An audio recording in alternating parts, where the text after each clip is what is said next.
លោកគ្រូខ្ញុំបានឈ្មោះធឿនសេរីរតនៈមកពីក្រុម SX3 ថ្ងៃនេះយើងមកធ្វើការរៀប form UI student ដែលលោកគ្រូឲ្យរៀបហើយនឹង run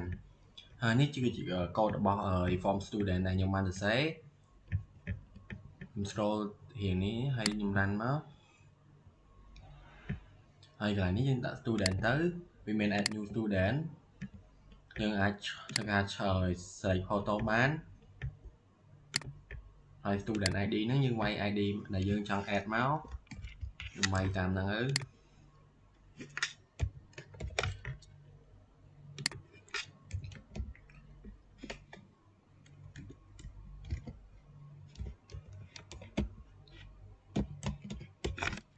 ហើយ phone number យើងដាក់ phone number ណាគេក៏បានដែរយើងจะដាក់ទៅអានេះ class យើងត្រូវទៅឆ្លាស់មក department student ហើយ address យើងចង់ដាក់ក៏បានអត់ក៏បានដែរហើយយើងដាក់ pp មកហើយយើងត្រូវការ add នេះវាចេញមកនេះណា student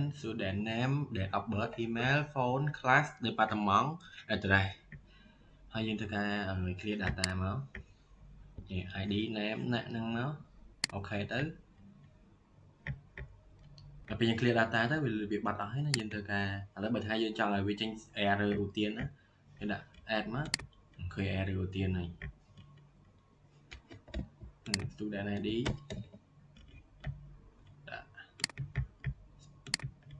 អាហ្នឹងក៏ routine ដែរដោយសារយើងបានពេញ form ហ្នឹងណា